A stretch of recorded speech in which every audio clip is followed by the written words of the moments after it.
అద్భుతమైన వీడియోలు ఖడ్గం మినిస్ట్రీ అనే ఈ ఛానల్లో బైబిల్కి సంబంధించిన ఇలాంటి లేటెస్ట్ వీడియోస్ అప్డేట్స్గా వస్తాయి. ఈ ఛానల్ని సబ్స్క్రైబ్ చేసుకుని వాళ్ళు సబ్స్క్రైబ్ చేసుకోండి, తెలియని వారికి షేర్ చేయండి. ఇవి సండే స్కూల్ పిల్లలకును, విశ్వాసులకును, సేవకులకును బైబిల్ని అర్థవంతంగా చదవటానికి, బోధించటానికి కూడా ఎంతగానో సహాయపడతాయి. ఆల్రెడీ ఈ వీడియోలన్నీ ఈ ఛానల్లో రెఫరెన్స్తో సహా వివరంగా ఉన్నాయి. చూడండి, బైబిల్ని అర్థవంతంగా చదవండి. యేసుక్రీస్తు వారి పాదాలను పట్టుకున్న వ్యక్తులు 4 సందర్భాల్లో మనం కనిపిస్తున్నారు. వాళ్ళు ఎవరో చెప్తాను. వాళ్ళు ఎందుకు పట్టుకున్నారో పాదాలు. సృష్టికర్త పాదాలు పట్టుకునే ధన్యత, అవకాశము, కృప వారికి మాత్రమే దక్కింది ఆ రోజుల్లో. ధన్యులు వాళ్ళు. చూడండి, మొదటి వ్యక్తి ఎవరో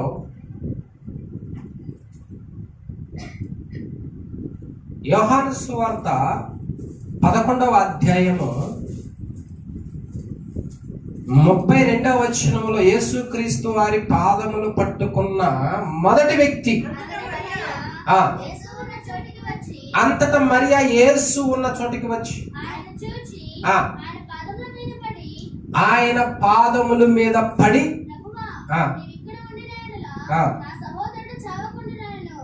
ప్రభువా, నీవు ఇక్కడ ఉండిన ఎడల నా సహోదరుడు చావకుండును. బైబిల్ గ్రంథంలో యేసుక్రీస్తు వారి పాదాలు పట్టుకున్న సందర్భాలు 4 ఉన్నాయని చెప్పాను.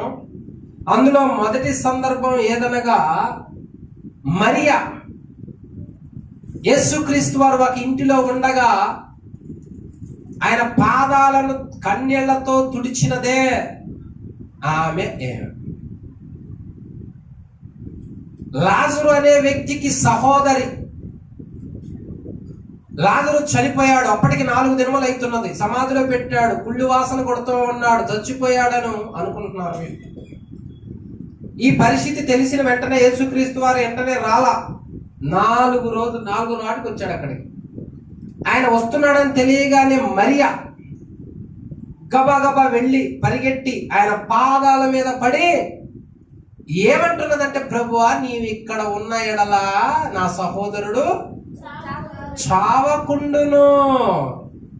హల్లెలూయా. పాదాలు పట్టుకొని, అంటే పాదాల మీద పడి అంటున్నాము. ఎంత భక్తి,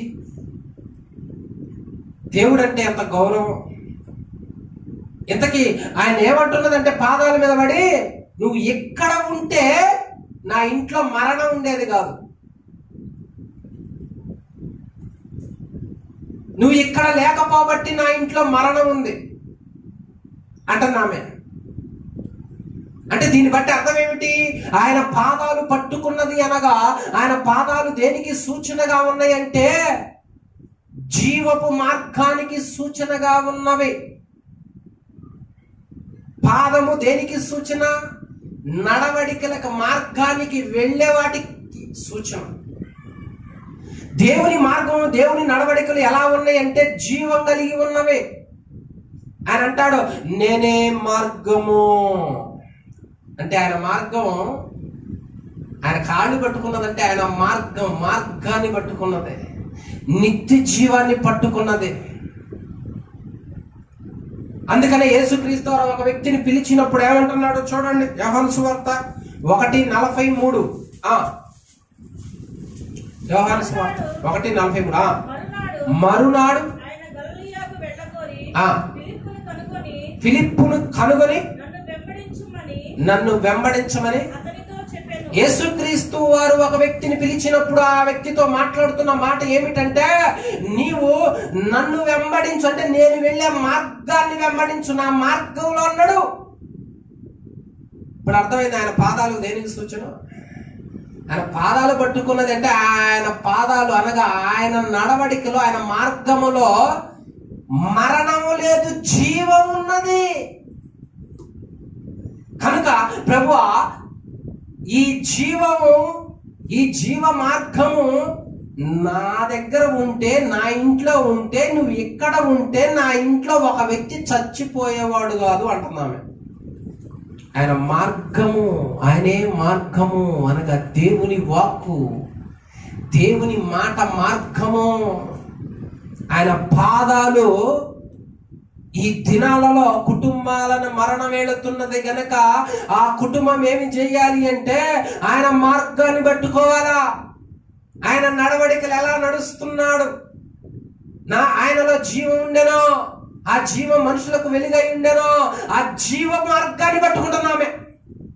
ఎందుకంటే ఆ కుటుంబంలో ఒక వ్యక్తి చచ్చిపోయి సమాధిలోనికి వెళ్ళిపోయినాడు. బాగా గమనించండి, బతికుండి కూడా చచ్చిపోయిన వాళ్ళు ఉన్నారు చాలా మంది. బతికుండి కూడా జీవం లేని వారు ఉన్నారు చాలా మంది. మరణం పాపం వారిని వేళతంది గనక దేవుని దృష్టిలో ఆ వ్యక్తి చచ్చిపోయిన వాడు. తమ్ముడు కోసం, సహోదరుడు కోసం ఏమా జీవ మార్గాన్ని పట్టుకుని దేవుని ప్రతిమాడి నువ్వు ఇక్కడ ఉంటే నా తమ్ముడు చచ్చిపోయేవాడు కాదు. యేసు నీలో ఉంటే, యేసు నీ కుటుంబంలో ఉంటే, ఆ జీవ మార్గం నీ దగ్గర ఉంటే నీ కుటుంబంలో ఒక మరణం అనేది ఉండదు. ఒక వ్యక్తి పాపంలో మరణించడు, నరకానికి వెళ్ళిపోడు, పాతాళానికి అర్హుడు కాడు. ఆ మార్గము ప్రతి కుటుంబాలలో ఈ దినాలలో ఉండాలని దేవుడు ఆశపడుతూ ఉన్నాడు. కాబట్టి ప్రతి కుటుంబంలో ఆయన ఉండాలి. ఆయన మార్గాన్ని వెంబడించే వాళ్ళు ఉండాలి, ఆయన అనుసరించే వాళ్ళు ఉండాలి, ఆ మార్గాన్ని పట్టుకోవాలి. అమ్మా, దేవుని వాక్యం చెబుతున్నప్పుడు జాగ్రత్తగా పట్టుకో. అప్పుడు ఈ మరి ఆయన పాదాలు ఎట్లయితే పట్టుకుందో, ఎట్లయితే ఆయన పాదాల మీద పడ్డదో, మనం కూడా జీవ మార్గాన్ని వదిలిపెట్టకుండా జాగ్రత్తగా పట్టుకున్న వాళ్ళం అవుతాము. చాలా మంది పట్టుకుంటారు కానీ వదిలిపెడతారంటనే, కడ వరకు పట్టుకోరు, చివరి వరకు పట్టుకోరు, మధ్యలో వదిలివేస్తారు. ఇస్కరియోతు ఏదో వదిలేసినాడు, అప్పటి వరకు ఆయన మార్గంలో నడిచినాడు.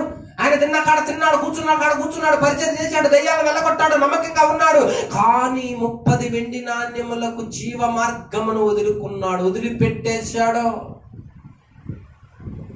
అందుకనే ఏ వ్యక్తి అయితే దేవుణ్ణి వదిలిపెడతాడో, ఆయన పాదాలను పట్టుకోకుండా ఉంటాడో, అనగా ఆయన వాక్యాన్ని పట్టుకోకుండా ఉంటాడో, అక్కడ మరణం ఉంటది. కనుక ఈదా జీవితంలో మరణం వచ్చి పడ్డది. నా ప్రియమైన దేవుని బిడ్డ, నువ్వు దేవుని వాక్కును పట్టుకోవటానికి చూస్తున్నావా అంటే నీలో ఉన్న వ్యర్థమైనవి చెడుని తొలగించి నిన్ను జీవముతో నింపి నిన్ను జీవంతో నిలబెట్టి కాపాడే దేవుని వాక్కును నువ్వు పట్టుకుంటున్నావా? కొంతమంది కథలు చెబితే బాగింటారు, కొంతమంది సినిమా స్టోరీలు చెబితే బాగింటారు, భలే పట్టుకుంటారు, భలే మైండ్లోకి వెళ్ళిపోద్ది, హృదయంలోకి దిగిపోద్ది, నిద్రలో పోయి లేచిలాగా నీ మాట్లాడుతుంది. వాక్యం సంవత్సరాల తరబడినే అబ్రహాం తండ్రి ఏంటంటే ఎవడు తెలుసు, ఆయన గురించి మనకెందుకు అంటారు. అంటే పట్టుకునే విషయంలో ఎలా ఉన్నారు అంటే సీరియస్ గా లేరు, పట్టుదల కలిగి లేరు.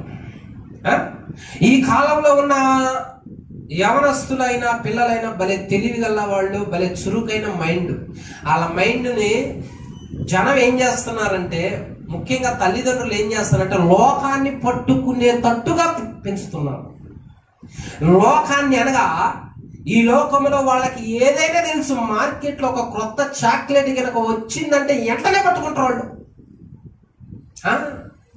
ఒక కొత్త రకం డ్రెస్ వచ్చినా, ఒక కొత్త రకం షాపింగ్ మాల్ ఓపెన్ అయినా, ఒక కొత్త రకాన్ని ఏదైనా కానీ వెంటనే పట్టుకుంటారో తెలుసుకుంటారో.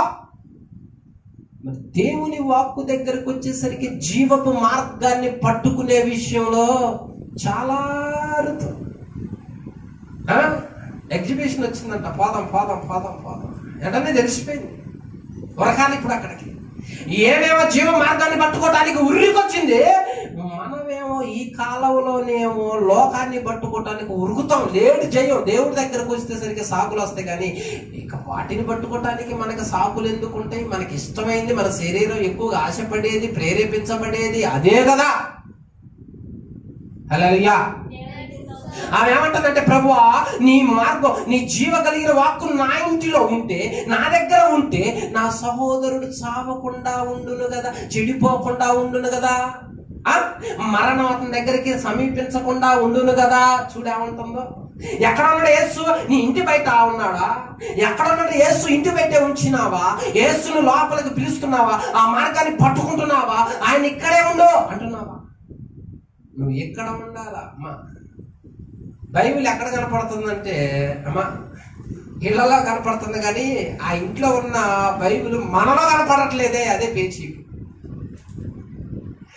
మనలోనికి ఆయన వాక్కు వచ్చినప్పుడు జీవంతో ఉంటాం. మనం దేంతో ఉంటాం? ఎన్ని కుటుంబాలు యేసు లేకుండా మరణంతో ఉన్నాయి. నువ్వు ఇక్కడ లేడు, మా వాడు పోయాడు. యేసు లేడు, వాక్యాన్ని అలవాటు చేయో, ప్రార్థన అలవాటు చేయో, కనుక లేడు, ఇంట్లో లేడు, వాడాడు సమాధుల్లో ఉన్నాడు. మరి మృతమైన వాటి దగ్గర తిరక్క మంచి దగ్గర ఎట్లా తిరుగుతాడు? సంఘంతో సహవాసం ఎలా కలిగి ఉంటాడు? నీ యవన జీవితాన్ని దేనికి అర్పించుకున్నావో? మరణానికా, మృతమైన వాటికా, వ్యర్థమైన వాటికా? యేసు లేకపోతే, ఆయన వాక్కును పట్టుకోకపోతే, ఆయన వాక్కు మనలో లేకపోతే మనకి అబ్బేది అయ్యే అలవాట్లే అబ్బుది. అర్థమైందా? అప్పుడు యేసు క్రీస్తు వారు ఏమన్నాడో చూడు. తర్వాత అదే యోహాను సువార్త 11వ అధ్యాయము 33.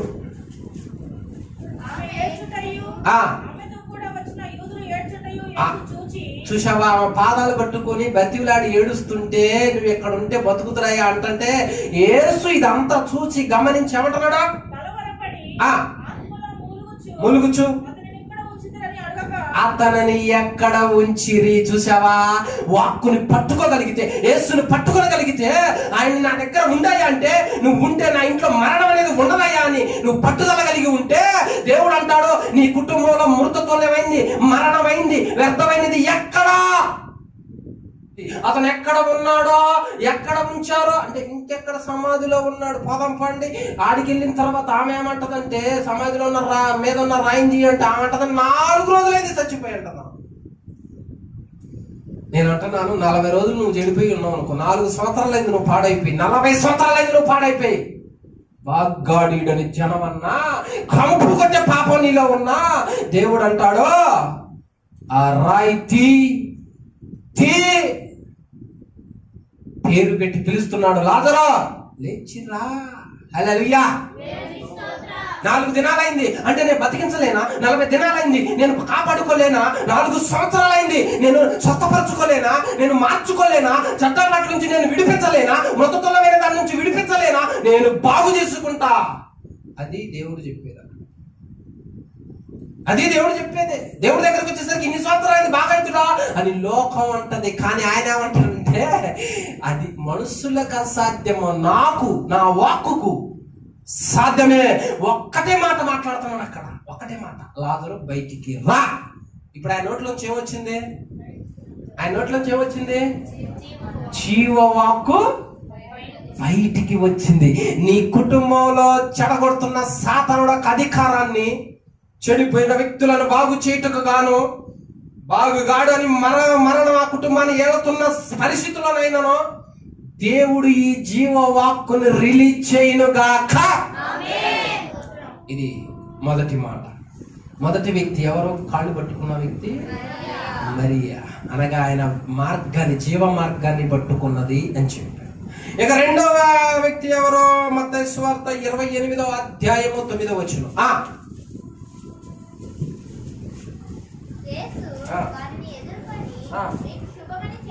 యేసు వారిని ఎదుర్కొని వారు ఆయన పాదములు పట్టుకొని, చాలు. మత్తయి సువార్త 28:9 సమాధి దగ్గరికి వచ్చినారు కొందరు స్త్రీలు యేసుక్రీస్తు వారికి అత్తర పూయటానికి. సమాధి దగ్గరికి వచ్చిన తర్వాత ఆ సమాధిలో యేసుక్రీస్తు వారు లేకపోయేసరికి మగ్దలేనే మరియ ఒక్కతే అక్కడ ఉంటది, మిగిలిన వాళ్ళు ఏమో తిరిగి వస్తున్నారు ఇక్కడికి. ఏంది అసలు ఏం జరిగిందని. ఆ వస్తున్న స్త్రీలకు దేవుడు ప్రత్యక్షమైనాడు. ప్రత్యక్షము కాగానే వారు ఆశ్చర్యముతో ఆయన పాదాలు పట్టుకొని ఏం చేశారంట? మొక్కటం అంటే అర్థం ఏంటి? మనలాగా ఎంటకలు ఇస్తా, సవరాలు ఇస్తా కాదు, అవి కాదు, ఆ మొక్కులు కాదు అవి. అమ్మా ఆ మొక్కు కాదు ఇది. ఎంటకలు ఏం చేసుకుంటాడు? సవరాలు మొక్కుంటాం. మనుషులు ఏమి నేర్చుకున్నారు? నాకు మొక్కు ఉంది. ఏ మొక్కు ఉంది? గుండు చేపించే మొక్కు. గుండు చేపించే ఆయనకి మ్రొక్కటం అంటే వర్షిప్ ఇంగ్లీష్లో. అంటే ఆయన ఆరాధించిరి, ఆయన పూజించిరే. హల్లెలూయా. నీ కొరకు నా కొరకు మనల్ని బ్రతికించుట కొరకు చనిపోయి తిరిగి లేచిన సృష్టికర్తని పూజించు, సృష్టికర్తను ఆరాధించు, సృష్టికర్తను మహిమపరచు. ఆయనే మన జీవితంలో పూజార్హుడు. ఆయనే మనం పూజించాలి, ఆయనే గణపరచాలి, ఆయనే కొనియాడాలి, ఆయనే మహిమపరచాలి, ఆయనకే మ్రొక్కాలి. వర్షిప్ చేయటం మ్రొక్కటం అంటే. మత్తయి సువార్త 10:10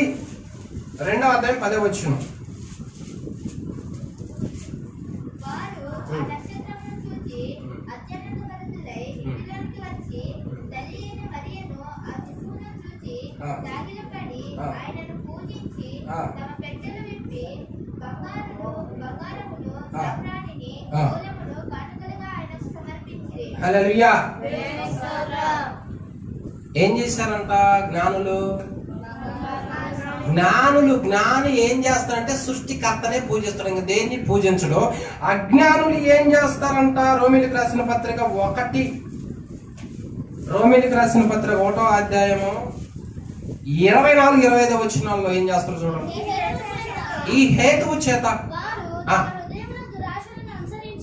వారు తమ హృదయమున దురాశలు అనుసరించి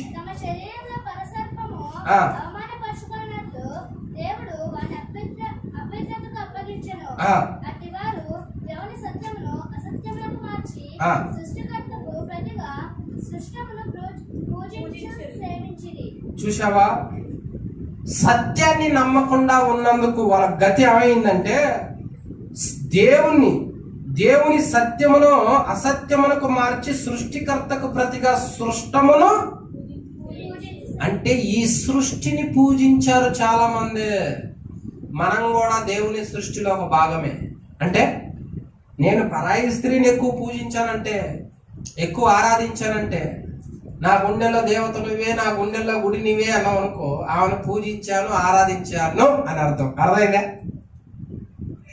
నా గుండెల్లో ఉన్నది నీవే, కొలువైనది నీవే, ఆరాధించేది నిన్నే, పూజించేది నిన్నే అన్నావంటే దానిని ఆరాధిస్తున్నట్టు కింద లెక్క. నేను అడుగుతున్నా, ఈ ప్రపంచంలో మన కోసం ప్రాణం పెట్టిన ఆయన ఎవ్వరూ లేరు. మనం బాగా అవుతుంటేనేమో చూడరాని చూపు చూసేవాళ్ళు చాలా మంది, పాడైపోవాలనుకునే వాళ్ళు చాలా మంది, మనం దిగజారితేమో మన సాక్ష్యాన్ని 10 మందికి చెప్పి చెడగొట్టేవాళ్ళు చాలా మంది. కానీ మనం బాగా కావాలి, చెడు నుంచి మంచికి రావాలని ప్రేమించి ప్రాణం ఇచ్చిన ఆయన సృష్టికర్త, పూజార్హుడు. ఇక ఆయన కన్నా విలువైన వాళ్ళు మన జీవితంలో ఎవ్వరు లేరు కనుక ఆయన చనిపోయి తిరిగి లేచాడని ఏదే దేవుడిని నమ్మిన సమాజ దగ్గరకు వచ్చిన స్త్రీలు ఇక ఆయనకి మ్రొక్కటము, ఆయన్నే పూజించటానికి ప్రారంభించారు. హల్లెలూయా. ఈ కాలంలో ఉన్న పిల్లలకి ఎవరిని పూజించాలో తెలియట్లా. అసలు నేర్పితేనే కదా ఎవరిని పూజించాలి, ఎవరిని పడితే వాళ్ళని పూజించాలి. సృష్టిని పూజిస్తారు ఒకళ్ళు, సృష్టి దేవుడు అనుకుంటున్నారు ఒకళ్ళు, సృష్టికర్త అనుకుంటున్నారు ఒకళ్ళు. దేవుని చేతి పని ఇదంతా. దేవుడు తీసివేయగలడు, దాన్ని ఉంచగలడు, ఆయనకు అధికారం ఉన్నది. సృష్టించిన సృష్టికర్త వేరు, ఆయనే పునరుద్ధానుడైన క్రీస్తు. హల్లెలూయా.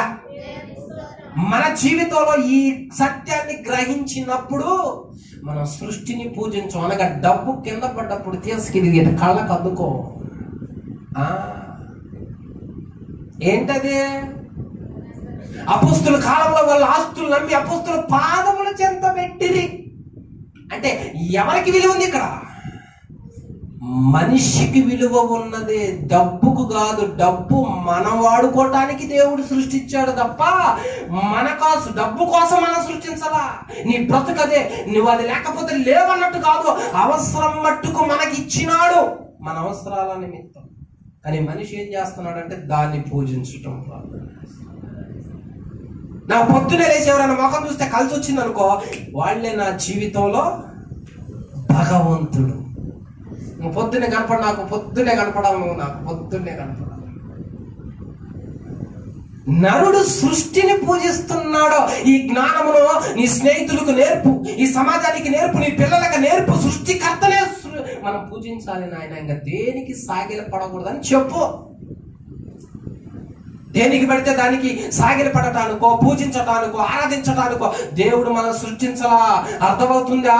ఈ ప్రపంచంలో నరుడు ఎవరి పోలిక అనగా దేవుని పోలిక, దేవుని స్వరూపం అని లేఖనాలు చెప్తున్నాయి.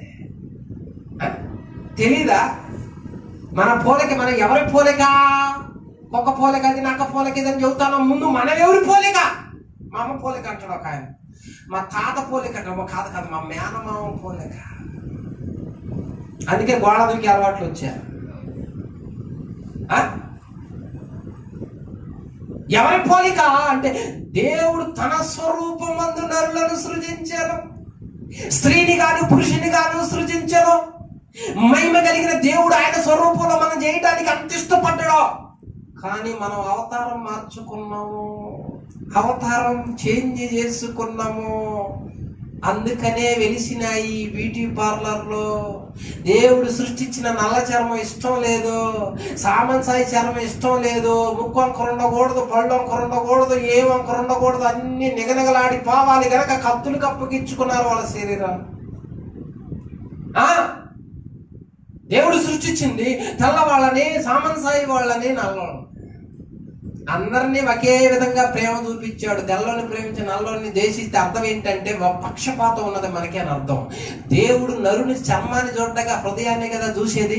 ఆ ప్రేమ మనలో ఉండాలి. అందుకనే ఇది ఆడవాళ్ళు తెలుసుకున్నారు, సమాజ దగ్గరకు వచ్చిన స్త్రీలు తెలుసుకున్నారు. ఏనా మరణించి తిరిగి లేచాడో, ఏనే మన జీవితంలో పూజార్హుడో, ఏనే పూజించాలి, ఏనే ఆరాధించాలి. కనుక యవనస్తుడా బయట తిరగొద్దు, లోకానికి అప్పచెప్పుకోవద్దు, దేవుడి సన్నిధికి రా, ఆయన మహిమపరచాలని ఆరాధించాలి. సన్నిధిలో సాగినప్పుడు ఆయన సృష్టికర్తని నమ్ము, మరణించి తిరిగి లేచిన వాడని నువ్వు ఎప్పుడైతే నమ్ముతావో నువ్వు బయట ఉండేవాడివి కాదు, వ్యర్థమైన వాటిని ఆరాధించేవాడివి కాదు. దేవుడి సన్నిధిలో ఈ రోజు ఆదివారం తెలుసుకోవడం చాలా మంది దూరంగా ఉండిపోయి లోకాన్ని ఆరాధిస్తూ, నాయకులను మహిమపరుస్తూ, వాళ్ళని స్తుతిస్తూ, సాగిలపడుతూ, పూజిస్తూ ఉన్నారు.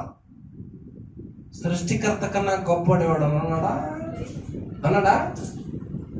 మరి ఆయన సృష్టిని ఆయన పూజించడానికి రావడానికి సిగ్గుపడే మనము ఈ మరణ పునరుద్ధాన విలువ తెలుసుకోలేని వాళ్ళు సృష్టిని పూజిస్తున్నారు.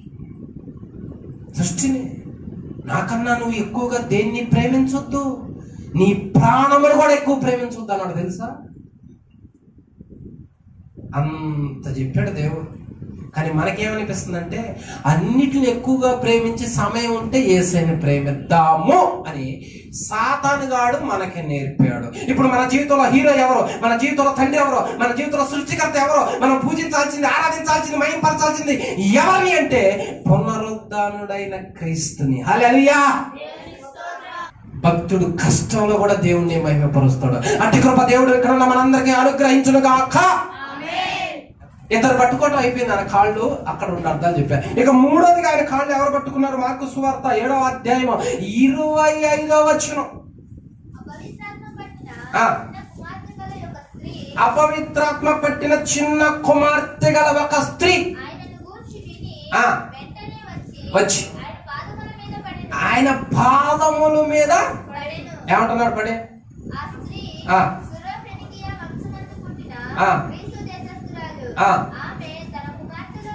ఆమె తన కుమార్తెలో నుండి చూసావా? ఆడవాళ్ళు చూడు ఎంత రోషంగా ఉన్నారు. ఒక స్త్రీ తన కుమార్తెకి దెయ్యం బట్టి మనసాన ఉందంట. ఇప్పుడు ఏమి ఎందుకు వచ్చిందంటే యేసుక్రీస్తు వారి దగ్గరకు వచ్చి ఆ దెయ్యాన్ని వెళ్ళగొట్టయా అని వచ్చి ఆయన కాళ్ళు పట్టుకుంటుంది. అంటే అర్థం ఏంటి? ఆయన కాళ్ళు ఇప్పుడు పట్టుకుంటుందంటే మొదటిగా మరియ కాళ్ళు పట్టుకున్నదంటే ఆ ఇంట్లో జీవ మార్గాన్ని పట్టుకుంది మరణం లేకుండా. రెండవదిగా కాళ్ళు పట్టుకున్నది అంటే రెండో సందర్భాలు ఏం చెప్పా? దేవుణ్ణి ఆరాధిస్తాను, నీవు తప్ప ఎవరు ఆరాధికులు లేడు అంటానికి సూచనగా. మూడోసారి ఏమో ప్రార్థన చేస్తుంది కాళ్ళు పట్టుకుని. ఏంది దీనికి సూచన అంటే బాగా గమనించండి. ఆ దినాలలో బాల్యము నుంచి ఎంతో మంది బిడ్డలను సాతానుడు చెడగొడుతున్నాడు, బాధిస్తున్నాడు. ఎంతో మంది బాల్యములోనే దెయ్యాలు పట్టుతూ తిరుగుతున్నారు. కొందరికి అనారోగ్యం వస్తుంది, కొందరేమో చెడ్డ ప్రవర్తన కలిగి ఉంటారు. కనుక ఏమేం చేసిందంటే ఆయన అటు వెళుతూ ఉన్న సందర్భాలు ఆయన కాళ్ళు పట్టుకున్నదంటే అర్థం ఏమనగా దెయ్యాన్ని వెళ్ళగొట్టే వాక్కు శక్తి నీ మార్గంలోనే ఉంది, ఇంకెక్కడా.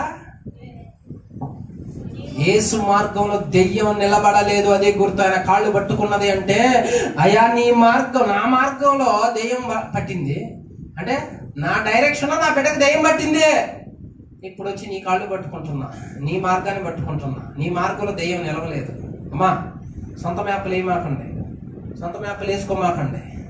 పిల్లల జీవితంలో, మీ జీవితంలో సొంత మ్యాప్లు వేసుకుంటే ఏమైందంటే దెయ్యాలు పడతాయి. సొంత మ్యాప్లు వేసుకుంటే అదే పరిస్థితి. అందుకని ఆమె ఏం చేసిందంటే ఆయన కాళ్ళు పట్టుకున్నది, అయ్యా నీ మార్గంలో దెయ్యం నిలబడలేదు. చూడు లేఖనం ఏమంటుంది అక్కడ, మార్కు సువార్త 1:39.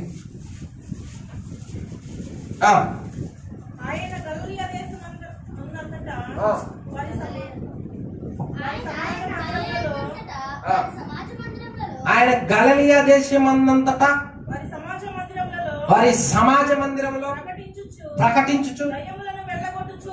చూసావా, ఆయన ఎక్కడికైతే వెళుతున్నాడో ఆ మార్గములో దెయ్యం నిలబడలేకపోతుంది, దెయ్యం ఉండలేకపోతుంది, శక్తి సరిపోటలా. కనుక ఆ వచ్చి నా కుమార్తెలో దెయ్యాన్ని వెళ్ళగొట్టాలంటే నీ మార్గములో నేను పట్టుకుంటున్నా, నీ మార్గాన్ని నేను అనుసరిస్తున్నా, నీ ఒక్కడవే ఈ మార్గంలో దెయ్యం నిలవలేదు, అదే పాతి గనుక ఆయన దగ్గరకు వచ్చి కాళ్ళు పట్టుకుంటుంది. అయ్యా నీ వల్లే సాధ్యమైంది, నువ్వు నడుస్తున్న మార్గంలో దెయ్యం నిలవలేదు, అయ్యా కృప చూపయ్యా. యేసు మార్గంలో నిజంగా మనం నడిస్తే మనలోకి దురాత్మలు ఎంటర్ కావు. దురాత్మ లక్షణం ఏంటంటే ఒక వ్యక్తిని బాధ పెట్టడము. చూడండి అక్కడ లేఖనం ఏమంటుంది, అపోస్తలుల కార్యములు 5:16.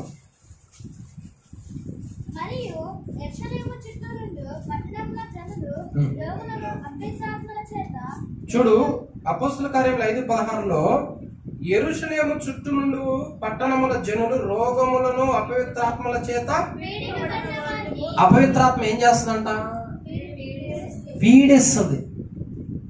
ఒక దెయ్యం ఒక వ్యక్తిలోనికి వచ్చిందంటే ఆ వ్యక్తిని పీడిస్తుంది, బాధపరుచుద్ది, గాయపరుచుద్ది.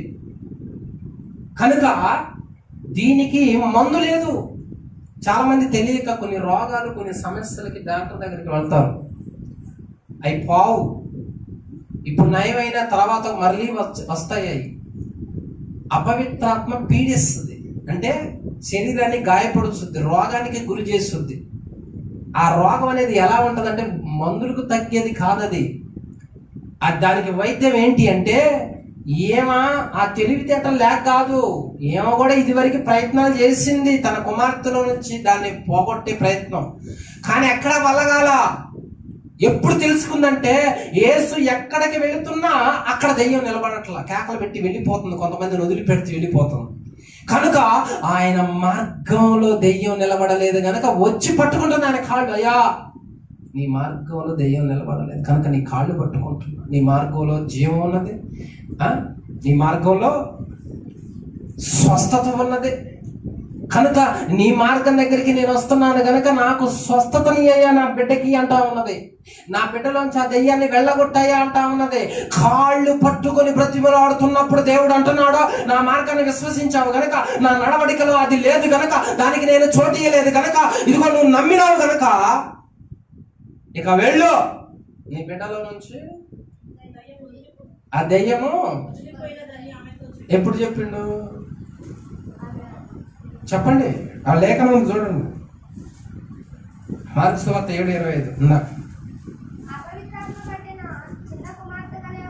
ఎప్పుడు చెప్పాడు, ఎన్న వచ్చిన 29లో అంటున్నాడు చూడండి. ఈ మాట చెప్పినందున వెళ్ళము,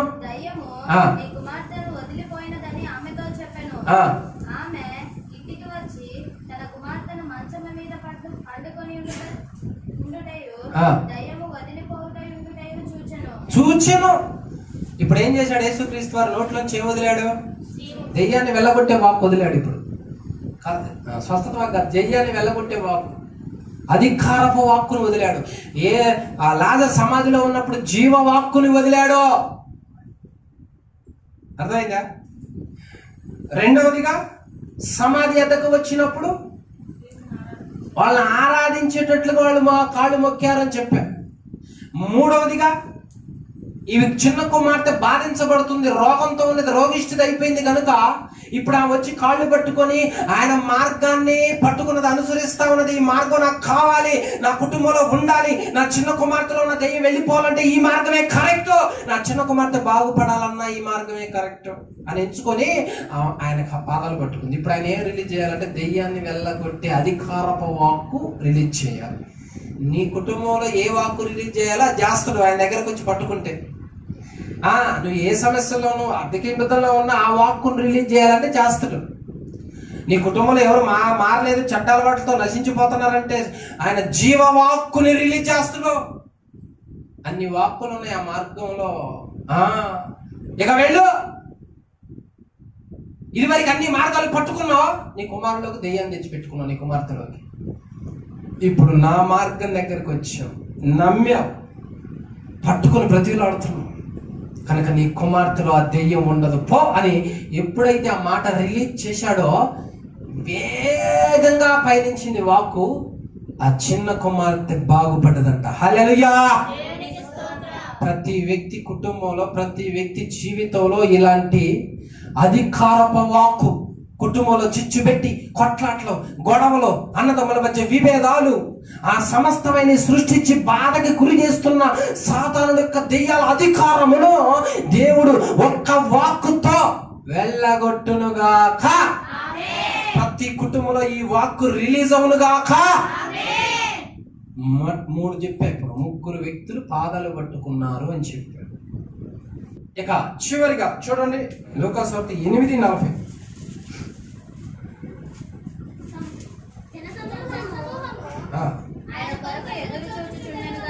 జన సమూహము ఆయన కొరకు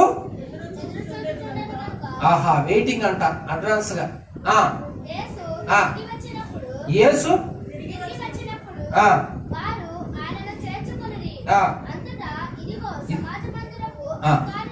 ఇదిగో సమాజ మందిరపు అధికారైన యేసు పాదముల మీద యాయిర్ అనే ఒకడు వచ్చి పడి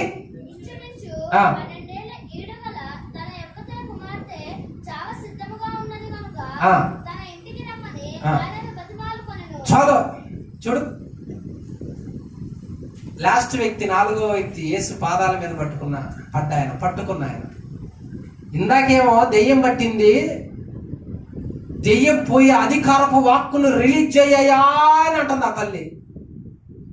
ఇప్పుడు ఈ తండ్రి ఏమని పాదాలు పట్టుకుని బ్రతిమలాడుతున్నాడంటే స్వస్థత వాక్కు. నా బిడ్డకి స్వస్థత లేదు, మంచాన పడ్డది, రోగిష్ఠితైందే, ఏ రోగమో తెలియదు కానీ అది బాగుపడట్లా. అయితే నానా విధములైన రోగాల చేత పీడించబడుతున్న వ్యక్తులను నువ్వు ఒక్కడవే బాగు చేయగలవు, నువ్వు ఒక్కడవే స్వస్థపరచగలవు. నీకు మరుగైనది లేదు, ఏ వ్యాధి కూడా నీకు తెలియనిది కాదు, అన్ని నీకు తెలుసు గనుక నా కుమార్తెలో ఉన్న వ్యాధి ఏదో అది ఎందుకు వచ్చిందో నీకే ఎరక గనుక నీ పాదాలు పట్టుకుంటున్నా. నువ్వు నడిచే మార్గంలో దెయ్యం నిలవలేదు, నువ్వు నడిచే మార్గంలో మరణం లేదు, నువ్వు నడిచే మార్గంలో స్వస్థత ఉంటది, రోగం ఉండదు గనక అయ్యా నీ పాదాలు పట్టుకుంటున్నా. ఆ మార్గంలో అన్ని ఉన్నాయి, నేను నీ కాళ్ళు పట్టుకుంటున్నాను, నీ మార్గంలో స్వస్థత వాక్కును పట్టుకుంటున్నాను, అయ్యా రిలీజ్ చేయ అని బతిలాడుతున్నాడు. నువ్వు రిలీజ్ చేయి, నా బిడ్డ బాగుపడుద్ది అంటున్నాడు అతన్ని. చూడు, వాళ్ళు దేవుళ్ళు ఏమున్నాయని గమనించారు అంటే అవి పట్టుకోవడానికి వచ్చారు. ఈ కాలంలో దేవుళ్ళు ఏం పట్టుకోవడానికి వస్తున్నారంటే ఐశ్వర్యం పట్టుకోవడానికి వస్తారు. డబ్బు లేస్తే డబ్బు, కూర్చుంటే డబ్బు, నిద్రపోతుంటే డబ్బు, నిద్రపోయి లేచినా డబ్బే. ఈ కాలంలో నీ ఇంట్లో స్వస్థత లేదు, స్వస్థ చిత్తులుగా లేవు. ఇప్పుడు నువ్వేం చేయాలంటే స్వస్థత లేదయ్యా, నాకు స్వస్థపరిచయ, స్వస్థత అయ్యా అని అడగాలి దేవుడు. ఆ వాక్కుని రిలీజ్ చేయి అని అడగాలి దేవుడు. మారు మనసు పొందిన వాళ్ళలో కూడా స్వస్థత లేదు. శరీర స్వస్థత, ఆత్మీయ స్వస్థత. ఒక వ్యక్తి ఎటు చూసినా బాగానే ఆలోచిస్తున్నాడంటే అస్వస్థ చిత్తుడు అని అర్థం. కానీ మనిషి బాగానే ఉండి తలంపులు మాత్రం బాగలేదు, క్రియలు బాగలేదంటే రోగిష్ఠుడు. మరి ఇప్పుడు ఆ వ్యక్తిని బాగు చేయాలంటే ఎవరి వల్ల అయిద్దంటే ఆ వాక్కు, ఆ వైద్యము, డాక్టరు యేసుక్రీస్తు. ఆయన దగ్గర ఉంది మందు, ఆయన దగ్గర ఉంది వైద్యం, ఆయన దగ్గర ఉంది చికిత్స. అది రిలీజ్ కానంత సేపు ఆ వ్యక్తి రోగిష్ఠుడే. చూసావా, మనం చదువుతున్న వాక్యంలో అన్ని ఉన్నాయి. మనం చదువుతున్న వాక్యంలో అన్ని వాక్కులు ప్రత్యేకమైనవి ఉన్నాయి. ఏ ఇంటిలోకి ఏ వాక్కు బయలుదేరుతుందో చూడు. యేసులో పసిగట్టాల్సింది ఏంటి? నిత్య జీవం. యేసులో పసిగట్టాల్సింది ఏంటి? స్వస్థత. యేసులో పసిగట్టాల్సింది ఏంటి? దెయ్యం లేకపోవటం. యేసులో పసిగట్టాల్సింది లోకపరమైనవి కాదు. ఈ లోకంలో ఉన్న నాకి ఎప్పుడు అడుగుతా ఉంటే స్వస్థత ఏది, ఆరోగ్యం ఏది, దెయ్యం పట్టడం పోవటం ఏంది, నిత్యం. రక్షణ లేక పిల్లలు చచ్చిపోయి ఉంటే, యవనస్తులు రక్షణ లేక ఆ లాజరు చనిపోయి సమాధిలో ఉన్నట్టుంటే తల్లిదండ్రులు నవ్వుతా ఉంటారు. ఎందుకంటే పిల్లలు బాగానే ఉన్నారు, ఉద్యోగం చేస్తున్నారు, చదువుకున్నారు, బాగానే ఉన్నారు, ఇది చూస్తున్నారు. వాళ్ళు బాహ్యం.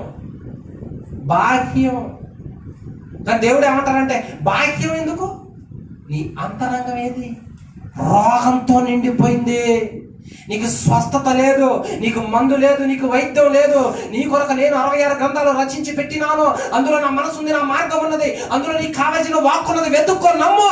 అప్పుడు ఆ వాక్కు నీ ఇంటిలోనికి వచ్చి నిన్ను బాగు చేస్తుందని దేవుడు ఇచ్చినప్పుడు నరుడు ఏం చేస్తున్నాడు అంటే చెవికి దేవుని వాక్కు తప్ప ఇంకేమీ వినపడదు. వాక్యాలు ఎన్ని ప్రత్యేకతలు ఉన్నాయండి, ఎన్ని చెప్పాడండి దేవుడు. వాళ్ళు ఏమన్నా తెలివి తక్కువ అనుకున్నావు ఏసై పాదాలు పట్టుకోవటానికి? చెప్పు, ఏసై పాదాలు ఎందుకు పట్టుకున్నారంటే ఆయనే ఇక దిక్కు, ఇంకే దిక్కు లేదు. నువ్వు ఇతరుల దగ్గరకు పోయి బతిలాడితే, లోకస్తుల దగ్గర పోయి బతిలాడి సాగిల పడితే, ఏడిస్తే ఉపయోగం లేదు. అక్కడ నువ్వు కాస్త దేవుడి దగ్గరకు వచ్చి, యాయిరని ఆయన సమాజ మందిరపు అధికారి. అధికారంలో ఉన్న వ్యక్తి అధికారిని కూడా చూడకుండా దాన్ని పక్కన పెట్టి టైం తీసుకొని వచ్చి కాళ్ళు పట్టుకుంటున్నాడు ఆయన. కారణం ఏమిటంటే స్వస్థత లేదు నా ఇంట్లో, నా బిడ్డకు లేదు, నా కుటుంబానికి లేదు. మంచం బట్టి ఉన్నది, అన్ని ఉన్నాయి, తినడానికి డబ్బు ఉంది, కట్టుకోవడానికి వస్త్రాలు ఉన్నాయి, ఉండటానికి నివాసం ఉన్నది, సుఖ సంతోషాలు ఉన్నాయి. కానీ కుటుంబంలో ఉన్న బిడ్డ మాత్రం రోగిస్తుంది. అంటే చెప్పిన మాట లేదంటే రోగిస్తుందే. మరి కుటుంబంలో ఉన్న పిల్లగాడు మాటండో రోగిస్తుడు. లేకనేమంటారు, నీ తల్లిదండ్రులు సన్మానించి లోబడాలి వాళ్ళకి, వాళ్ళ మాట వినాలా? మరి మాట లేదంటే రోగిష్ఠుడు. స్వస్థత లేదు. అలాంటి స్వస్థత లేని కుటుంబాల్లో వెంటనే గమనించి దేవుడి దగ్గరికి వచ్చి, అయ్యా నాకు స్వస్థత లేదు నా కుటుంబంలో, నాయన స్వస్థత వాక్కు కావాలయ్యా, వినిపించాయా. కాస్తంత కుటుంబ ప్రార్థనలు పెట్టుకుంటే స్వస్థత వాక్కో, దెయ్యం వెళ్ళగొట్టే అధికారపు వాక్కో, నిత్య జీవం కలిగిన వాక్కో వస్తుంది. అమ్మా, ఆ కుటుంబ ప్రార్థనలు లేవు మనకి. డైరెక్ట్ ఆదివారం ఇంకంతే. స్వస్థత లేదు అంటే చేస్తున్నది మంచా, చేస్తున్నది చెడా, దానివల్ల నష్టమా లేక శ్రమ, నా కుటుంబానికి నవ్వులు పాలా, నా తండ్రికి నవ్వులు పాలా, నా కుటుంబం వేధించబడుద్దా, చిక్కుల్లో ఉంటుందా, గొడవలో ఉంటుందా, కొట్లాట్లో ఉంటుందా, జీవితాలే పోతాయా అనేది ఎరగకపోవడం స్వస్థత లేదు అని. ఒక వ్యక్తి ఏదైనా పని చేస్తున్నాడు అంటే దాని వెనక మంచి ఉంటుందో చెడు ఉంటుందో గ్రహించేవాడు స్వస్థ చిత్తుడు. అది ఆలోచించకుండా చేస్తున్నాము, ఇరుక్కుంటున్నాము అంటే స్వస్థత లేదు మైండ్ కాడ. చేయటమే తెలిసింది, ఇరుక్కోవటమే తెలిసింది. అంటే ఆలోచన స్వస్థత లేదు. ఆలోచనకి పట్టబడ్డ తర్వాత ఎంత బాధ. కుమార్తె మంచాన పడి ఉన్నది, స్వస్థత లేదు కుటుంబంలో అని తండ్రి తెలుసుకున్నాడు. మరేం తెలుసుకున్నారు ఈ రోజుల్లో పెద్దలు? చెప్పు. నా కుటుంబంలో స్వస్థత లేదు అంటున్నాడు ఆ తండ్రి, నా కుటుంబంలో దెయ్యం వెళ్తుంది అంటున్నది ఆ తల్లి, ఇదిగో నేను ఆరాధిస్తున్నది నిన్నే అంటున్నాడు ఆయన. వాళ్ళు ఒక్కొక్కడు ఒక్కొక్క విధంగా ఉన్నది అక్కడ. ఇప్పుడు నీ కుటుంబంలో ఏ ఉన్నది? అది దెయ్యం ఆధీనంలో ఉందా లేకపోతే రోగిష్ఠుల చేతిలో ఉన్నదా, రోగంతో ఉందా అనేది మనం పసిగట్టాలి. ఇప్పుడు నాకు ఆకలి అవుతుందంటే నాకు తెలుసు, మీకు ఆకలి అవుతుందంటే మీకు తెలుసు. అలాగే మన పరిస్థితులు ఎలా ఉన్నాయో కూడా గమనించాల్సినంత బాధ్యత మన మీద. మన పరిస్థితులు ఎలా ఉన్నాయో గమనించాల్సిన బాధ్యత. ఆ తండ్రి బాధ చూసి, దుఃఖం చూసి యేసుక్రీస్తు వారంట, పా ఇంటికి పోతాపా, ఇంటికి వస్తాపా, నీ ఇంట్లో నేను అడుగు పెడతాపా, నీ ఇంట్లో మీ కుమార్తెను వేధిస్తున్నా ఆ రోగాన్ని నేను వెళ్ళగొడతాపా అని ఇంటికి వచ్చి ఇంట్లోకి వెళ్ళి ఆ చిన్నదాన్ని చేయి పట్టుకొని, తల్లి తాకుమే లే పైకి అన్నాడు. ఒక్కటే మాట, స్వస్థత వాక్కు ఆమెలోనికి అలా రిలీజ్ అయింది. వెంటనే ఆ చిన్నది ఏం చేసిందంట, చదవండి తర్వాత. ఎన్నో వాక్కు, ఎన్నో వచ్చిన 54 లూకా సువార్త 8:54.